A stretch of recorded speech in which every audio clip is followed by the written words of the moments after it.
Thank you. And thank you. All right. It's wonderful to be here. I think this is my 4th or 5th time being back at this conference. And the first thing I want to say is thank you to Steve and his crew who do an amazing job.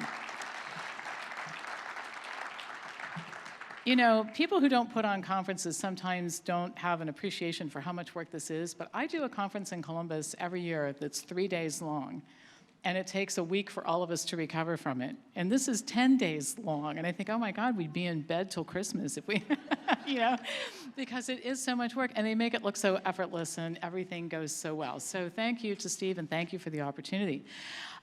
Steve mentioned something really important in introducing me, and that is the importance of using evidence to determine the right thing to do rather than using labels. I've written articles on this where people say, well, are you into alternative medicine or naturopathic medicine or Western medicine? I'm into evidence-based medicine. And then it just takes you where it takes you. And sometimes the best alternative is actually a traditional approach, and sometimes it's a naturopathic or a holistic or an integrative approach. But I think the key is a lot of what we do in medicine in all of our branches is not very useful, but a lot of it is. And sorting out what's useful and what's not useful is how you arrive at the best decision in terms of how to handle your own health. And that's what we endeavor to do. And so we don't have any bias toward a particular label. We have a bias toward a particular type of evidence, and I think that's the way to make decisions. So with that in mind, what we're going to talk about today is diet, lifestyle, and Alzheimer's disease. And this is one of the most preventable conditions that anybody develops, so it's kind of exciting for me to share with you what the data show. Now, I teach I think it's 4 or 5 modules that total 10 or 12 hours, and I have condensed it into a short talk today. It requires that I speak quickly, but I will cover the information and give you a pretty good overview. So I just want to tell you a little bit about your brain. I think that it's always good to start with basics. In other words, to understand how something goes wrong, we have to understand what is happening when things are going well.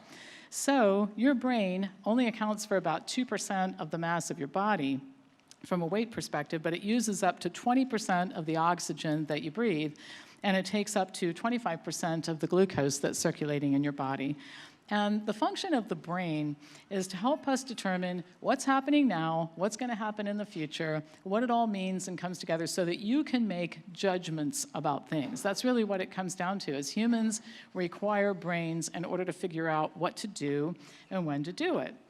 Now, the reason why humans remember things. Why do we have memory in the first place? Well, just go back to our origins when we were hunter-gatherers and cave dwellers. Just think about the things that you needed to do just to survive. You have to remember where the food is. You have to remember who the predators are. You have to remember where the predators hang out. And you have to remember who the people are who are members of your family or tribe, because these are the safe people to hang out with. So memory allowed humans to learn, encode, sort, and retrieve information that was crucial for our survival.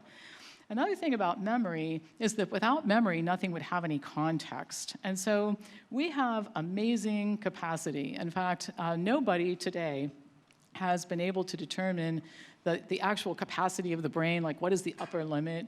But some people say it's like the equivalent of holding 300 million hours of television in your head. That's sort of what it looks like. It's pretty amazing. Now here's one major problem with memory, and you probably have already experienced this, is that memory can sometimes be subjective, which is why 2 people can be in the same room having a conversation or observing the same thing, and one of them has a totally different impression than the other. Has anybody ever had that happen? Now, in my experience, I'm usually the person who is right. It's the other person who misunderstood. But you know, that is subject to, you know, some interpretation. All right, so let's talk about forming memories. I'm not sure I'm hitting this the right way. Okay, let's talk about forming memories, how you do this. So the human brain has 100 million neurons that pass messages to each other via 100 trillion synapses, which contributes to the formation of memories.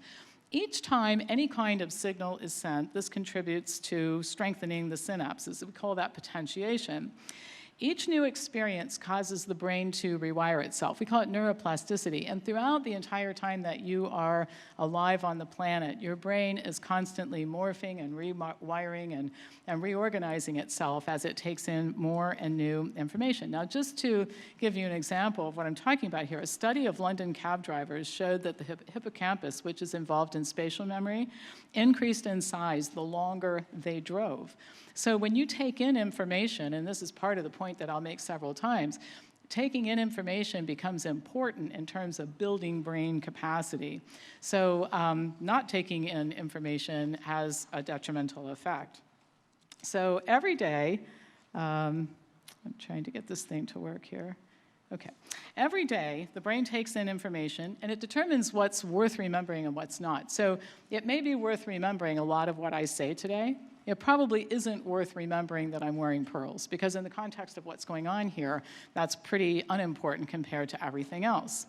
Then, during sleep, the brain integrates these memories. Now, this is a pretty sophisticated apparatus that we're talking about here. But having said that, the brain circuitry is really fragile, and it can be affected by what you eat, how much sleep you do or don't get, how much stress you're under, and medications that you take.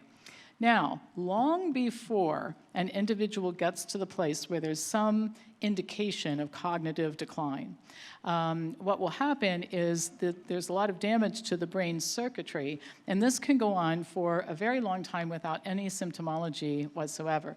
And I really think that there's only one design flaw in humans that I would fix if I was queen of the universe for long enough to do it. And here's what it would be.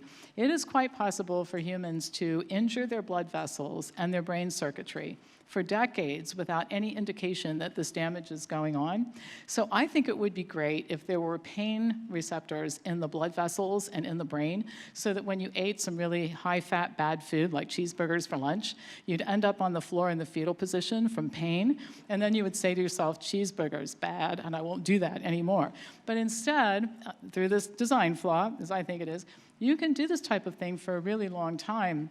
And it isn't until things become really acute and sometimes beyond repair that your body notifies you with something like memory loss or a tumor, all kinds of notifications that you can get. So something that I thought would just be fun is to talk about memory in another mammal that has great memory, which is elephants. So this is just an aside, fun facts. Elephants actually do have incredible memories. The elephant brain weighs 10.5 pounds, more than all the rest of the mammals. They can remember injuries, they hold grudges, they recognize their own reflection in a mirror, and they can remember an elephant they met a long time ago, who they encounter again when they're out wandering around doing things that elephants do. They have a very sophisticated form of communication. In fact, there's a scientist at Cornell who's been cataloging the language of elephants, and 60 Minutes did a story on this. And at 60 Minutes, the guy who was interviewing the scientist said, "What's that sound?" She says, "That sound is I'm about a mile away from home and I'll be home soon." And another sound, it's like one of the mothers disciplining her elephant. So males leave the herd, the females and offspring stay together for life. The largest female and the matriarch can be in charge of 100 elephants and knows them all personally. And they don't necessarily have names, but they remember who each other are. And females can recognize the smell of urine from a family member who left a long time ago and know that that family member had been there. So why do elephants have such sophisticated brains? For the same reason that we do. If you're going to survive for 60 to 70 years, which is how long elephants live, you have to have the ability to take in information and store it and organize it and that sort of thing, or you could never survive for that lifespan.